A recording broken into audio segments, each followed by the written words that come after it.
परमेश्वर हमें आशीष देते हैं, लेकिन उस आशीष के साथ एक चुनाव भी देते हैं, और वही चुनाव तय करता है कि हम विरासत की ओर बढ़ेंगे या बंधुआई की ओर। अब्राम की कहानी मिस्र देश में खत्म नहीं हुई।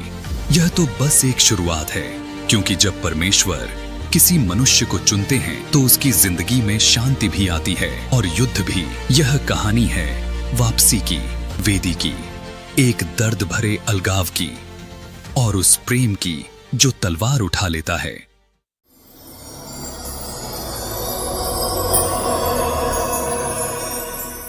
जैसे हमने पिछले भाग में देखा कि अब्राम कैसे दुविधा में फंसा और परमेश्वर ने उसे बचाया और मिस्र से बाहर निकाला, सुरक्षित, बिना किसी नुकसान के। अब्राम चले और आगे बढ़े, और अब मिस्र पीछे छूट चुका था। वह देश जहां अब्राम एक पल के लिए डरा, घबराया, जहां उसने अपने विश्वास की परीक्षा में ठोकर खाई, अब वो उसकी पीठ पीछे था। अब्राम अपनी पत्नी सारै को साथ लिए, अपनी सारी संपत्ति लेकर और अपने भतीजे लूत को भी संग लिए हुए फिर से कनान की ओर लौट रहा था। यह सिर्फ एक जगह से दूसरी जगह जाना नहीं, बल्कि यह मन की वापसी है, जो कुछ देर के लिए अपनी मर्जी से चल रहा था। अब वह उस बुलाहट की ओर लौट रहा था जिसे परमेश्वर ने पहले दिन दिया था। लेकिन अब्राम खाली हाथ नहीं लौटा। अब परमेश्वर ने उसे सब कुछ लौटा दिया था। भेड़ बकरियां, गाय बैल, सोना चांदी। लेकिन उससे भी बढ़कर परमेश्वर ने उसे अपनी दया दी, क्योंकि परमेश्वर मनुष्य की असफलता को कहानी का अंत नहीं बनाते। अब अब्राम धीरे धीरे दक्षिण देश से चलता हुआ उस जगह की ओर बढ़ा जहां कभी उसने पहली बार परमेश्वर का नाम पुकारा था। बेतेल के पास, बेतेल और ए के बीच, वही जगह, वही मिट्टी, वही हवा, वही स्मृतियां, और वहां वेदी भी वही थी। पत्थर वही थे, लेकिन अब्राम वो नहीं था। अब वह बदल चुका था। मिस्र ने उसे बदल दिया। डर ने उसे सिखाया कि परमेश्वर के बिना हर एक भी योजना अधूरी है। और अब वह वेदी के पास आया और खड़ा हुआ और यहोवा से प्रार्थना करने लगा। यह कोई बड़ी प्रार्थना नहीं, यह कोई लंबा भाषण नहीं, बस एक टूटे हुए मनुष्य की सीधी पुकार, हे प्रभु, मैं लौट आया हूं। और अब परमेश्वर का दिल इस पल में खुशी से भर गया, क्योंकि पिता को सिर्फ इतना ही चाहिए होता है कि उसका बेटा लौट आए। लेकिन कहानी यहां आसान नहीं हो जाती। परमेश्वर आशीष देते और उसी आशीष के साथ एक नई परीक्षा भी आती है। जिंदगी में परीक्षा का आना तो तय है, लेकिन परीक्षा हमें हमारे भीतरी मनुष्य को दिखाती है कि हम अंदर से कैसे हैं, और साथ यह भी कि हम परमेश्वर के लिए कितने विश्वास योग्य हैं। लूत भी अब खाली हाथ नहीं था। उसके पास भी भेड़ बकरियां, गाय बैल और तंबू थे। लेकिन अब एक समस्या शुरू हो चुकी थी। एक ही जमीन पर दोनों के जानवर फैल रहे थे, और जानवरों को दोनों के चरवाहे संभाल रहे थे। लेकिन धीरे धीरे चरवाहों के बीच झगड़े होने लगे। किसकी भेड़ पहले चरेगी, किसका झुंड ज्यादा है, कौन आगे बढ़ेगा।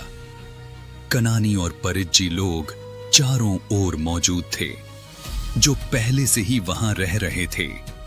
अब्राम और लूत के चरवाहों के झगड़े अब दुनिया देख रही थी। जब परमेश्वर के लोग आपस में लड़ते हैं तो परमेश्वर का नाम बदनाम होता है।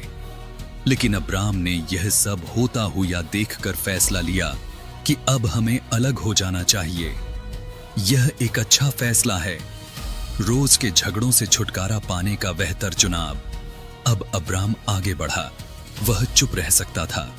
वह बड़ा है, वह वाचा का वाहक है, लेकिन उसने ऐसा नहीं किया। उसने लूत से कहा, मेरे और तेरे बीच झगड़ा न हो, हम भाई हैं।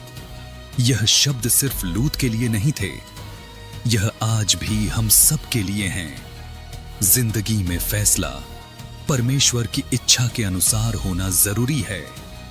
अब्राम ने कहा, क्या सारा देश तेरे सामने नहीं है? तू पहले चुन ले, अगर तू बाईं ओर जाएगा तो मैं दाहिनी ओर जाऊंगा। अब यहां परमेश्वर का दिल अब्राम पर ठहर गया, क्योंकि यही है सच्चा विश्वास, जो पहले खुद अपने बारे में नहीं सोचता, जो सब कुछ परमेश्वर पर छोड़ देता है। तब लूत ने आंख उठाई और उसने देखा यरदन की तराई, जो कि हरी भरी, सिंची हुई, उपजाऊ मिस्र जैसी है। लूत ने वह जमीन देखी, लेकिन उसने वह आत्मा नहीं देखा जो उस जमीन पर राज्य कर रहा था। उस जमीन के पास ही सदोम और अमोरा है, जो कि परमेश्वर की नजर में घिनौना और पाप से भरा हुआ है। वह देश जो अन्य देवताओं को मानता था। वहां के लोग अपने बच्चों की बलियां उन देवताओं के आगे चढ़ाते थे। वह इतना पाप में डूबे हुए थे कि उस देश के लोगों में व्यभिचार चरम सीमा तक पहुंच चुका था। वहां औरतें औरतों के साथ और मर्द मर्दों के साथ व्यभिचार कर रहे थे। किसी को भी परमेश्वर का खौफ नहीं रहा। एक ऐसी जगह को लूत ने चुना, बस बाहर से दिखने वाली आशीष, और बिना कुछ कहे पूर्व की ओर चल पड़ा। दोनों अलग हो गए। कोई लड़ाई नहीं, कोई शोर नहीं, बस एक चुप्पी। अब्राम खड़ा देखता रहा।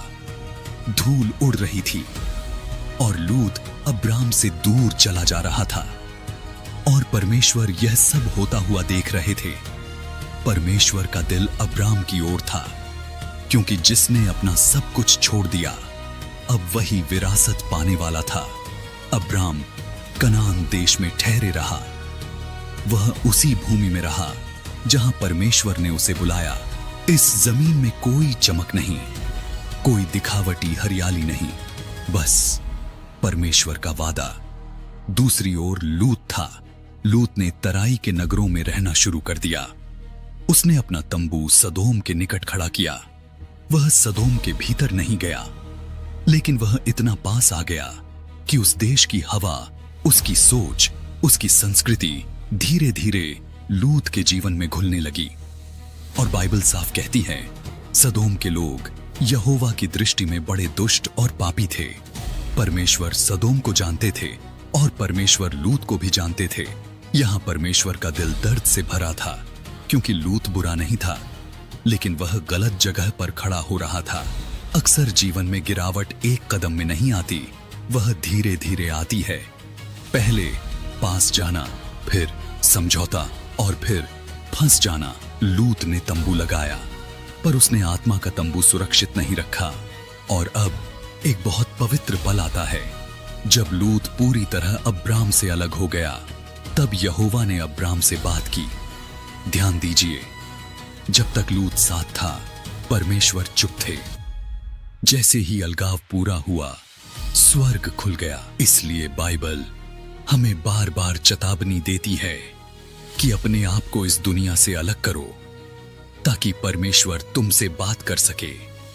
यदि हमें परमेश्वर की आवाज सुननी है, तो हमें अपने आप को अलग करना पड़ेगा, हर उस बात से जो हमारे परमेश्वर को अच्छी नहीं लगती। अब यहां परमेश्वर अब्राम से कहते हैं, आंख उठा। यह वही शब्द थे जो थोड़ी देर पहले लूत ने भी सुने थे, लेकिन फर्क यह था, लूत ने आंख उठाकर जमीन देखी थी, अब्राम ने आंख उठाकर वादा देखा। परमेश्वर ने कहा, उत्तर, दक्षिण, पूर्व, पश्चिम, चारों ओर देख। परमेश्वर का दिल इस पल में अब्राम के साथ चल रहा था। यह भूमि सिर्फ मिट्टी नहीं है, यह आने वाली पीढ़ियों की कहानी है। परमेश्वर ने आगे कहा, जितनी भूमि तुझे दिखाई देती है, वह सब मैं तुझे और तेरे वंश को युग युग के लिए दूंगा। लेकिन अब्राम के पास अभी कोई संतान नहीं थी, कोई उत्तराधिकारी नहीं। फिर भी परमेश्वर वंश की बात बोल रहे थे, क्योंकि परमेश्वर आज को नहीं, भविष्य को देखते हैं। फिर परमेश्वर ने कहा, तेरा वंश धरती की धूल के समान होगा, धूल जिसे कोई गिन नहीं सकता। परमेश्वर का दिल इस वचन में पिता के दिल की तरह था। फिर परमेश्वर ने कहा, उठ, इस देश की लंबाई और चौड़ाई में चल फिर। यह सिर्फ घूमना नहीं है, यह विश्वास का अभ्यास है। अब अब्राम इस भूमि पर चलने लगा। हर कदम के साथ परमेश्वर मानो कह रहे हों, यह मेरा है और मैं इसे तुझे दे रहा हूं। अब्राम चला। कोई सवाल नहीं, कोई बहस नहीं, बस परमेश्वर पर भरोसा। इसके बाद अब्राम अपना तंबू उखाड़ के मामरे के बांजों के बीच हेब्रोन में जाकर रहने लगा और वहां भी उसने एक वेदी बनाई। ध्यान दीजिए, जहां जहां अब्राम गया वह वेदी बनाता गया, क्योंकि उसके लिए स्थान से ज्यादा उपस्थिति मायने रखती थी। परमेश्वर का दिल ऐसे मनुष्य पर ठहरा था। यहां एक सच्चाई है। लूत ने हरी जमीन चुनी और खतरे की ओर बढ़ा। अब्राम ने परमेश्वर को चुना और विरासत की ओर बढ़ा। कनान की भूमि बाहर से तो शांत दिखती, लेकिन भीतर ही भीतर एक तूफान पक रहा था। अब एक ऐसा समय आ चुका था जहां राजाओं की ताकत तलवार से नापी जाती और भूमि का मूल्य खून से चुकाया जाता। शिनार देश का राजा, अमरापेल एल्लासार देश का राजा, अर्योक एलाम देश का राजा, कदोरलाओमेर और गोइम देश का राजा तिदाल। यह 4 राजा सिर्फ नाम नहीं थे, ये इस युग की सबसे बड़ी राजनीतिक और सैन्य शक्तियां हैं। इनमें एलाम देश का राजा कदोरलाओमेर सबसे ज्यादा प्रभावशाली है। बाकी 3 उसके अधीन चलने वाले राजा थे। दूसरी ओर तराई के 5 नगरों के राजा, सदोम का राजा बेरा, अमोरा का राजा बिरशा, अदमा का राजा शिनाब, सबोईम का राजा शेमेबेर और बेला, जिसे सोअर भी कहा जाता है। ये नगर हरी भरी तराई में बसे हुए थे।